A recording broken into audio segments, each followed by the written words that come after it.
October 1, 2023 నాటి weekly current అఫైర్స్కు స్వాగతం. గత వారం రోజులుగా అంతర్జాతీయ, జాతీయ, ప్రాంతీయ క్రీడా వార్తల్లోని ముఖ్యాంశాలను తెలుసుకుందాం. న్యూజిలాండ్ సైంటిస్టులు 370 ఏళ్ల తర్వాత కొత్త ఖండాన్ని కనుగొన్నారు. 2017లోనే దీన్ని గుర్తించినప్పటికీ తాజాగా నిర్ధారించారు. New Zealand crown research institute GNS science పరిశోధకులు కొత్త ఖండం మ్యాప్ను విడుదల చేశారు. ఇప్పటి వరకు ఉన్న 7 ఖండాలతో పాటు కొత్తగా జిలాండియా వచ్చి చేరింది. ఈ ఖండం మొత్తం విస్తీర్ణం 4.9 మిలియన్ చదరపు కిలోమీటర్లు. పసిఫిక్ మహాసముద్రంలో 2 కిలోమీటర్ల లోతులో ఉన్న ఈ ఖండం 94% నీటిలోనే ఉంది. నేపాలీ పర్వతారోహకుడు 53 ఏళ్ల కమీ రీటా షెర్పా వరల్డ్ రికార్డు సృష్టించారు. అత్యధిక సార్లు 8,000 మీటర్లకు పైన ఉన్న పర్వతాలను 42 సార్లు అధిరోహించి నిమ్స్ పూర్జా రికార్డును బ్రేక్ చేశారు. 7 సమ్మిట్ ట్రాక్ సంస్థ చేపట్టిన 14 శిఖరాల యాత్రలో భాగంగా మనస్లు పర్వతాన్ని అధిరోహించారు. కమీ రీటా ఎవరెస్టును 28 సార్లు, K2 శిఖరాన్ని 1 సారి, మౌంట్ మనస్లును 4 సార్లు, మౌంట్ చోయూను 8 సార్లు అధిరోహించారు. ప్రముఖ బాలీవుడ్ సీనియర్ నటి వహీదా రెహమాన్ 2021వ సంవత్సరానికి గాను Dadasaheb Phalke life time achievement అవార్డుకు ఎంపికయ్యారు. సినిమా రంగానికి ఆమె చేసిన సేవకు గాను కేంద్ర ప్రభుత్వం ఈ అవార్డును ప్రకటించింది. 1938లో జన్మించిన వహీదా రెహమాన్ 1955లో తెలుగులో రోజులు మారాయి సినిమాతో ఇండస్ట్రీలోకి అడుగుపెట్టారు. ఆ తర్వాత తమిళం, హిందీ, బెంగాలీ, మలయాళ భాషల్లో దాదాపు 100కు పైగా చిత్రాల్లో నటించారు. ఈమె 1972లో పద్మశ్రీ, 2011లో పద్మభూషణ్ అవార్డులు అందుకున్నారు. దేశంలో మొదటిసారి green hydrogen bus trial run ఢిల్లీలో కేంద్ర మంత్రి హర్దీప్ సింగ్ పురి ప్రారంభించారు. ఈ బస్సు హైడ్రోజన్ను ఇంధనంగా వాడుకొని నీటిని వ్యర్థజలంగా విడుదల చేస్తుంది. పార్లమెంటు ప్రత్యేక సమావేశాల్లో ఉభయ సభలు ఆమోదించిన మహిళా రిజర్వేషన్ బిల్లుకు రాష్ట్రపతి ద్రౌపది ముర్ము ఆమోదం తెలిపారు. నారీ శక్తి వందన్ అధినియం పేరుతో కేంద్ర ప్రభుత్వం ఈ బిల్లును సెప్టెంబర్ 20న లోక్సభలో, సెప్టెంబర్ 21న రాజ్యసభలో ప్రవేశపెట్టగా బిల్లు పాస్ అయింది. దీనికి ఆమోదముద్ర వేసేందుకు రాష్ట్రపతికి పంపగా అప్రూవ్ చేశారు. దీంతో కేంద్రం అధికారికంగా గెజెట్ నోటిఫికేషన్ను విడుదల చేసింది. అసెంబ్లీ, లోక్సభల్లో మహిళలకు 33% రిజర్వేషన్లు కల్పించనున్నారు. జనాభా గణన తర్వాత ఈ చట్టం అమల్లోకి రానుంది. భారతీయ జనసంఘ్ సహ వ్యవస్థాపకుడు పండిట్ దీన్ దయాళ్ ఉపాధ్యాయ విగ్రహాన్ని ప్రధానమంత్రి నరేంద్ర మోదీ ఆవిష్కరించారు. సెప్టెంబర్ 25న ఆయన జయంతి సందర్భంగా ఢిల్లీలోని బీజేపీ ప్రధాన కార్యాలయం ఎదురుగా ఉన్న పార్కులో 72 అడుగుల విగ్రహాన్ని ఆవిష్కరించారు. అమెరికాలోని యూనివర్సిటీ ఆఫ్ మేరీల్యాండ్ డాక్టర్లు 58 ఏళ్ల నేవీ మాజీ ఉద్యోగికి పంది గుండెను అమర్చారు.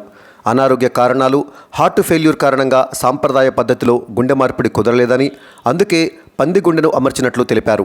గతంలో ఈ యూనివర్సిటీకి చెందిన వైద్యులే జన్యుపరంగా మార్పిడి చేసిన గుండెను ఓ వ్యక్తికి అమర్చగా 2 నెలల తర్వాత అతను చనిపోయాడు. ఇండియా, అమెరికా సైన్యం సంయుక్తంగా 19వ యుద్ధ అభ్యాస విన్యాసం నిర్వహిస్తోంది. అలస్కా రాష్ట్రం ఫోర్ట్ మెయిన్ రైట్ ప్రాంతంలో సెప్టెంబర్ 25 నుంచి అక్టోబర్ 8 వరకు ఈ విన్యాసాలు జరుగుతాయి. గతేడాది ఉత్తరాఖండ్లోని జౌలీలో ఇరు దేశాలు యుద్ధ అభ్యాస్ నిర్వహించాయి. ఇండోనేషియాలోని యాక్టివ్ అగ్నిపర్వతాల్లో ఒకటైన గునుక్ బ్రోమో అగ్నిపర్వత ముఖద్వారం వద్ద ఉన్న 700 ఏళ్ల నాటి గణేశుడి విగ్రహం తాజాగా వార్తల్లో నిలిచింది. తూర్పు జావా ప్రావిన్స్లోని బ్రోమో టెంగర్ సెమరు జాతీయ ఉద్యానవనంలో ఉన్న ఈ అగ్నిపర్వతం విస్ఫోటనం చెందితే ఈ వినాయకుడే తమను కాపాడుతారని అక్కడ నివసించే టెనెగర్ ప్రజలు భావిస్తూ ఉంటారు. తైవాన్ దేశం సొంతంగా తొలి జలాంతర్గామిని తయారు చేసింది. కోషింగ్లో ఆ దేశ అధ్యక్షుడు చాయ్ ఇంగ్ వెన్ దీన్ని ఆవిష్కరించారు. ఈ జలాంతర్గామి 2024 నాటికి ఆ దేశ నౌకాదళం చేతికి అందనుంది. ఈ కొత్త సబ్మెరైన్కు హైకు అని పేరు పెట్టారు. సుప్రీంకోర్టులో తొలిసారిగా మూగా చెవుడు ఉన్న ఓ దివ్యాంగ న్యాయవాది సారా సన్నీ వాదనలు వినిపించారు. ఓ కేసులో భారత సైన్ లాంగ్వేజ్ నిపుణుడు సౌరవ్ రాయ్ చౌదరి ద్వారా సారా సన్నీకి కోర్టులో CJI స్పేస్ కల్పించడంతో తమ వాదనలు వినిపించారు. సారా సన్నీ కేరళకు చెందినవారు. ఒడిషా రాష్ట్రంలో ముఖ్యమంత్రి సంపూర్ణ పుష్టి యోజనను ముఖ్యమంత్రి నవీన్ పట్నాయక్ ప్రారంభించారు. మహిళలు, యుక్త వయసు బాలికలకు పౌష్టికాహారం ఇవ్వడానికి ఈ పథకాన్ని తీసుకువచ్చారు. అదేవిధంగా పదపుష్టి యోజన పథకాన్ని ప్రారంభించారు. ఈ స్కీమ్ కింద మారుమూల గ్రామాలు, గిరిజన ప్రాంతాల్లో చిన్నారులకు పోషకాహారం, విటమిన్ లోపంతో బాధపడకుండా బలవర్ధకమైన ఆహారాన్ని అందిస్తారు. దేశంలో తొలిసారి లైట్ హౌస్ ఫెస్టివల్ను గోవాలోని ఫోర్ట్ అగుడా వద్ద నిర్వహించారు. కేంద్ర మంత్రి సర్బానంద సోనోవాల్ ఈ ఫెస్టివల్ను ప్రారంభించారు. దేశంలోని 75 ఐకానిక్ లైట్ హౌజ్ల చారిత్రక ప్రాముఖ్యత, సాంస్కృతిక విలువలను పునరుజ్జింపజేయటం, పర్యాటకంగా ప్రోత్సహించేందుకు ఈ ఫెస్టివల్ను నిర్వహించారు. ఐదవ ప్రపంచ కాఫీ సదస్సు ఇండియాలోని బెంగళూరు వేదికగా జరిగింది. Circular economy and regenerative agriculture ద్వారా సుస్థిరత అనే ఇతివృత్తంతో ఈ సదస్సును భారత కాఫీ బోర్డు, కర్ణాటక ప్రభుత్వము, కాఫీ పరిశ్రమల సహకారంతో అంతర్జాతీయ కాఫీ సంస్థ నిర్వహించింది. 2016లో 4వ ప్రపంచ కాఫీ సదస్సు ఇథియోపియా వేదికగా నిర్వహించారు. ఆసియా క్రీడల్లో భారత ప్లేయర్లు అదరగొడుతున్నారు. అంతర్జాతీయ వేదికపై పతకాలు సాధిస్తూ భారతీయ జెండాను రెపరెపలాడిస్తున్నారు.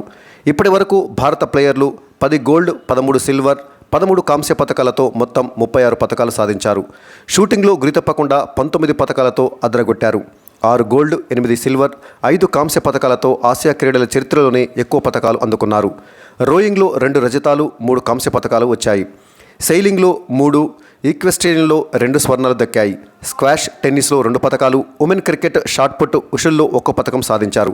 షూటింగ్లో తొలి గోల్డ్ మెడల్ను 10 మీటర్ల ఎయిర్ రైఫిల్ విభాగంలో రుద్రాంశ్, ఐశ్వర్య ప్రతాప్ సింగ్, దివ్యాంశ్ సింగ్, పన్వర్ త్రయం స్వర్ణ పతకం అందించారు. టెన్నిస్ మిక్స్డ్ డబుల్స్లో బోపన్న, రుతుజా జోడీ స్వర్ణం గెలుపొందగా స్క్వాష్లో మెన్స్ జట్టు గోల్డ్ మెడల్ సాధించింది. ఏషియన్ గేమ్స్లో హైదరాబాదీ షూటర్ ఇషా సింగ్ భారత్కు 4 పతకాలు అందించారు. ఇందులో 1 గోల్డ్ మెడల్ ఉండగా మరో 3 సిల్వర్ మెడల్స్ ఉన్నాయి. 25 మీటర్ల పిస్టల్ టీం, 25 మీటర్ల పిస్టల్ వ్యక్తిగత, 10 మీటర్ల ఎయిర్ పిస్టల్ వ్యక్తిగత, 10 మీటర్ల ఎయిర్ పిస్టల్ టీం విభాగాల్లో ఇషా పతకాలు అందుకున్నారు. ఐశ్వర్య ప్రతాప్ సింగ్ తోమర్ షూటింగ్లో అదరగొట్టారు. ఆసియా క్రీడల్లో 4 పతకాలు సాధించారు. ఇందులో 2 స్వర్ణాలు ఉండగా 1 రజతం, 1 కాంస్యం ఉంది. 10 మీటర్ల ఎయిర్ రైఫిల్ పురుషుల టీం, 50 మీటర్ల 3 పొజిషన్ పురుషుల టీంలో గోల్డ్ అందుకున్నారు. 50 మీటర్ల 3 పొజిషన్ వ్యక్తిగత సిల్వర్, 10 మీటర్ల ఎయిర్ రైఫిల్ వ్యక్తిగత విభాగంలో కాంస్య పతకాలు అందుకున్నారు. భారత అశ్వదళం 41 ఏళ్ల తర్వాత ఆసియా క్రీడల్లో గోల్డ్ మెడల్ సాధించింది. విపుల్ హృదయ్ చడ్డా, అనుష అగర్వాల్, దివ్యాకృతి సింగ్, సుదీప్తి హజేలాలతో కూడిన జట్టు డ్రెసాజ్ టీమ్ ఈవెంట్లో బంగారు పతకం సాధించి సంచలనం సృష్టించింది. ఈ విభాగంలో భారత్ 1982లో 3 స్వర్ణాలను సాధించింది. అప్పటి నుండి ఇన్నాళ్లకు మళ్లీ ఈక్వెస్ట్రియన్లో గోల్డ్ను అందుకుంది. మహిళా క్రికెటర్లు భారత్కు స్వర్ణ పతకాన్ని అందించారు. ఫైనల్లో శ్రీలంకపై 19 పరుగుల తేడాతో విజయం సాధించి గోల్డ్ మెడల్ అందుకున్నారు. ఈసారి ఆసియా గేమ్స్లో మహిళల క్రికెట్ జట్టు 2 మ్యాచ్లు మాత్రమే ఆడి రెండింటిలోనూ నెగ్గి గోల్డ్ మెడల్ గెలుచుకున్నారు. ఆసియా గేమ్స్లో భారత షాట్ పుటర్ కిరణ్ బలియాన్ చరిత్ర సృష్టించారు. 72 ఏళ్ల తర్వాత భారత్కు పతకాన్ని అందించిన మహిళగా రికార్డు నెలకొల్పారు. చివరిసారి 1951లో బర్బరా వెబ్స్టర్ షాట్పుట్లో భారత్కు పతకాన్ని అందించారు. ఆసియా క్రీడల్లో మంగోలియాతో జరిగిన క్రికెట్ మ్యాచ్లో నేపాల్ బ్యాటర్లు ప్రపంచ రికార్డులు సృష్టించారు. T20 హిస్టరీలో అత్యధిక పరుగులు చేసిన జట్టుగా నేపాల్ నిలిచింది. ఆ జట్టు 20 ఓవర్లలో 3 వికెట్ల నష్టానికి 314 పరుగుల రికార్డు స్కోరును సాధించింది. అదేవిధంగా నేపాల్ బ్యాటర్ కుషాల్ మల్లా కేవలం 34 బంతుల్లోనే సెంచరీ చేసి రోహిత్ శర్మ, డేవిడ్ మిల్లర్ చేసిన రికార్డును బద్దలు కొట్టారు. ఇక దీపేంద్ర సింగ్ 9 బంతుల్లో హాఫ్ సెంచరీ చేసి యువరాజ్ సింగ్ చేసిన రికార్డును చెరిపివేశారు. అనంతరం మంగోలియా 41 పరుగులకే ఆలౌట్ అవడంతో T20 చరిత్రలో 373 పరుగుల భారీ తేడాతో ఘన విజయం సాధించిన జట్టుగా నేపాల్ రికార్డు సృష్టించింది. భారత్ వేదికగా ఆస్ట్రేలియాతో జరిగిన వన్డే సిరీస్ను టీమిండియా 2-1 తేడాతో కైవసం చేసుకుంది. తొలి 2 వన్డేలను భారత్ గెలుచుకోగా చివరి వన్డేలో ఆస్ట్రేలియా విజయం సాధించింది. అదేవిధంగా వన్డేలలో 3000 సిక్స్లు కొట్టిన జట్టుగా భారత్ నిలిచింది. Chennai super Kings captain Dhoni రికార్డును ఇమ్రాన్ తాహిర్ బద్దలు కొట్టారు. 44 ఏళ్ల వయసులో కరేబియన్ ప్రీమియర్ లీగులో అమెజాన్ వారియర్స్ కెప్టెన్గా బరిలోకి దిగి విజేతగా నిలిపారు. దీంతో T20 లీగును గెలిపించిన పెద్ద వయస్కుడైన కెప్టెన్గా నిలిచారు. 41 ఏళ్ల ధోని ఈ ఏడాది IPLలో చెన్నైని విజేతగా నిలిపారు. తెలంగాణ రాష్ట్రం జనగామ జిల్లా పెంబర్తి, సిద్దిపేట జిల్లా చిన్నకోడూరు మండలం చందలాపూర్ ఉత్తమ పర్యాటక గ్రామాలుగా అవార్డులను అందుకున్నాయి. సెప్టెంబర్ 27న వరల్డ్ టూరిజం డేను పురస్కరించుకొని కేంద్రం ఈ అవార్డులను ప్రదానం చేసింది. పెంబర్తి గ్రామం హస్తకళలకు ప్రసిద్ధి. చందలాపూర్లో రంగనాయక స్వామి ఆలయం, రంగనాయక కొండలు తెలంగాణ సంస్కృతిని ప్రతిబింబింపచేస్తాయి. ఇదే ప్రాంతానికి చెందిన గొల్లభామ చీర యునెస్కో గుర్తింపు కూడా పొందింది. ఉత్తమ జాతీయ పర్యాటక గ్రామంగా 2023వ సంవత్సరానికి గాను ఆంధ్రప్రదేశ్ రాష్ట్రం శ్రీ సత్యసాయి జిల్లాలోని లేపాక్షి ఎంపికైంది. ఢిల్లీలో నిర్వహించిన కార్యక్రమంలో జాతీయ పర్యాటక శాఖ నుంచి లేపాక్షి సర్పంచ్ ఆదినారాయణ అవార్డును అందుకున్నారు. తెలంగాణ సాయుధ పోరాట యోధురాలు చాకలి ఐలమ్మ జయంతి అయిన సెప్టెంబర్ 26ను, తెలంగాణ ఉద్యమ నేత కొండా లక్ష్మణ్ బాపూజీ జయంతి అయిన సెప్టెంబర్ 27ని రాష్ట్ర పండుగలుగా నిర్వహించాలని తెలంగాణ ప్రభుత్వం నిర్ణయించింది. తెలంగాణ రాష్ట్రంలో దసరా నుంచి అన్ని ప్రభుత్వ పాఠశాలల్లో సీఎం బ్రేక్ఫాస్ట్ స్కీమ్ను అమలు చేయనున్నట్లు మంత్రి సబితా ఇంద్రారెడ్డి తెలిపారు. ఈ పథకంలో భాగంగా పేద విద్యార్థులకు విద్యతో పాటు అల్పాహారంగా పౌష్టికాహారం అందిస్తారు. ఈ స్కీమ్ ద్వారా 27,147 స్కూళ్లలో 23 లక్షల మంది విద్యార్థులకు ప్రయోజనం కలగనుంది. ఆంధ్రప్రదేశ్లోని అనంతపురం, వైఎస్ఆర్ జిల్లాల సరిహద్దుల్లో లిథియం నిల్వలు ఉన్నట్లు జియోలజికల్ సర్వే ఆఫ్ ఇండియా గుర్తించింది. ఈ రెండు జిల్లాల్లోని లింగాల, తాడిమర్రి, ఎల్లనూరు మండలాల్లో 5 చదరపు కిలోమీటర్ల మేర ఈ నిల్వలు ఉన్నాయని జీఎస్ఐ అంచనా వేసింది. ముఖ్యంగా లింగాల మండలంలోని పెంచికల బసిరెడ్డి జలాశయం చుట్టుపక్కల ఈ నిల్వలు ఉన్నట్లు జీఎస్ఐ తన నివేదికను కేంద్రానికి అందజేసింది. దేశంలో విద్యుత్ వాహనాల అమ్మకాల్లో తమిళనాడు తొలి స్థానంలో నిలిచింది. భారత్లో 10 లక్షలకు పైగా ఈవీలు అమ్ముడవగా అత్యధికంగా తమిళనాడులోనే విక్రయాలు జరిగాయని కేంద్రం తెలిపింది. ప్రపంచవ్యాప్తంగా యూనివర్సిటీల ర్యాంకులను టైమ్స్ మ్యాగజైన్ విడుదల చేసింది. ఇందులో ఆక్స్ఫర్డ్ యూనివర్సిటీ తొలి స్థానంలో నిలవగా Stanford university, Massachusetts institute of technology వరుసగా 2, 3 స్థానంలో నిలిచాయి.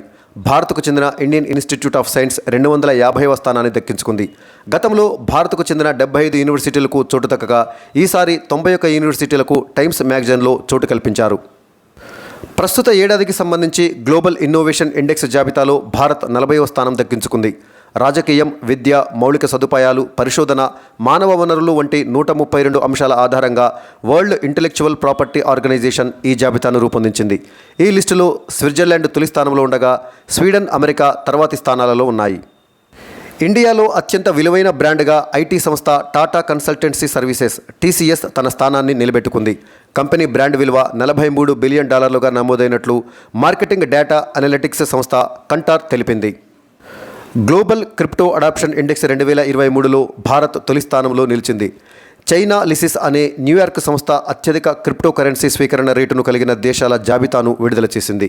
తొలి స్థానంలో భారత్, ఆ తర్వాతి స్థానంలో నైజీరియా, వియత్నాం ఉన్నాయి. గత ఏడాది భారత్ 4వ స్థానంలో నిలిచింది.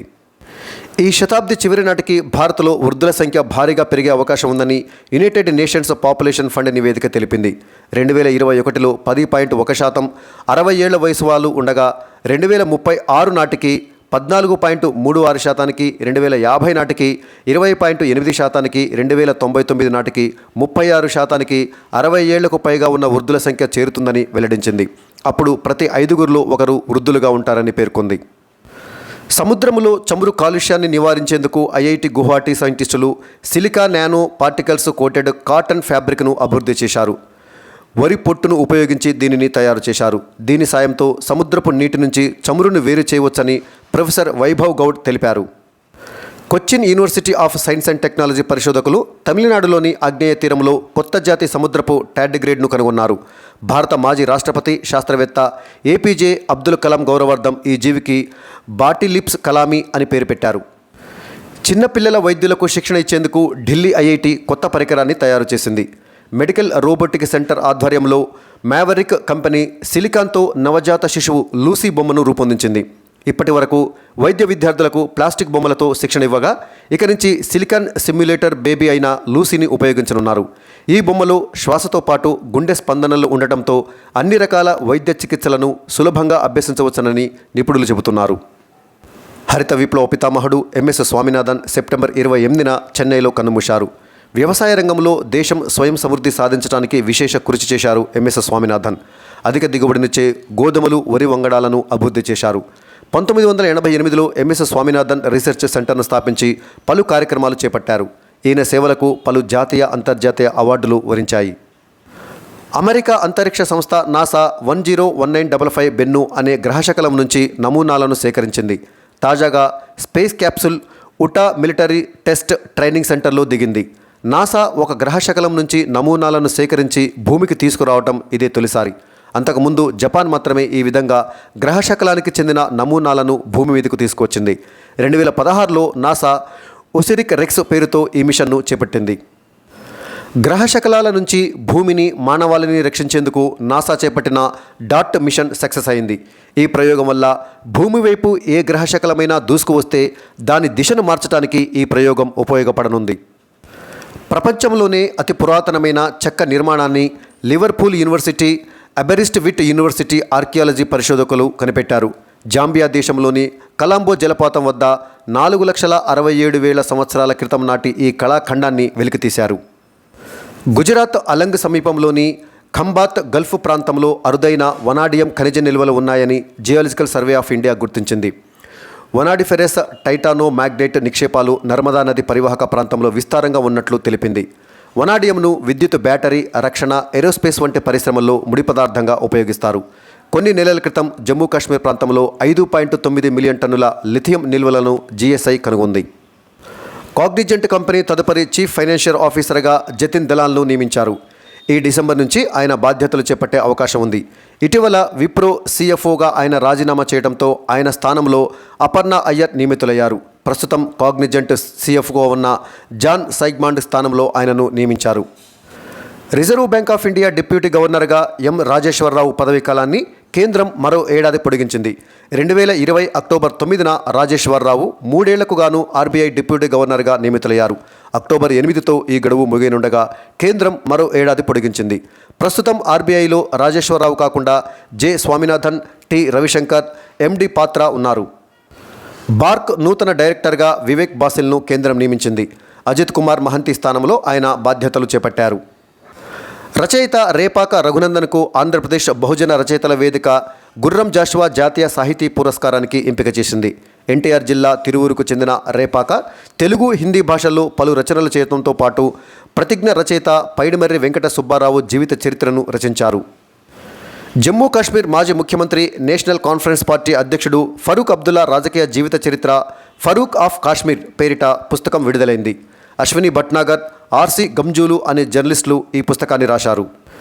శంషాబాద్ ఎయిర్పోర్టును 2 అవార్డులు వరించాయి. CII confederation of Indian industry ఇటీవల నిర్వహించిన 24వ జాతీయ స్థాయి సమర్థ ఇంధన నిర్వహణ పోటీలో శంషాబాద్ విమానాశ్రయం national energy leader, excellent energy efficiency unit అవార్డులను గెలుచుకుంది. సివిల్స్ ప్రిపేర్ అయ్యే వారి కోసం నేషనల్ కాలింగ్ పేరిట IAS అధికారి సోనాల్ గోయల్ పుస్తకాన్ని రాశారు. కేంద్ర మంత్రి కిరణ్ రిజిజు ఈ పుస్తకాన్ని ఆవిష్కరించారు. న్యూయార్క్ నగరాన్ని సముద్రంలో కుంగుతున్న నగరంగా నాసా గుర్తించింది. ఇటీవల ప్రధానమంత్రి నరేంద్ర మోదీ త్రిశూలం ఢమరుకం ఆకారంలో నిర్మించేటటువంటి క్రికెట్ స్టేడియానికి వారణాసిలో ఆయన పునాదిరాయి వేశారు. అదేవిధంగా జాతీయ హార్టికల్చర్ బోర్డు డైరెక్టర్గా శ్రీనివాసరెడ్డి నియమితులయ్యారు. 2024వ సంవత్సరానికి గాను భారతదేశం తరపున ఆస్కార్ బరిలో నిలిచిన చిత్రం 2018 జాయింట్ స్పేస్ వెంచర్ను ఏర్పాటు చేయబోతున్నట్లు ఇండియా, ఇజ్రాయిల్, USA, UAE దేశాలు ప్రకటించాయి.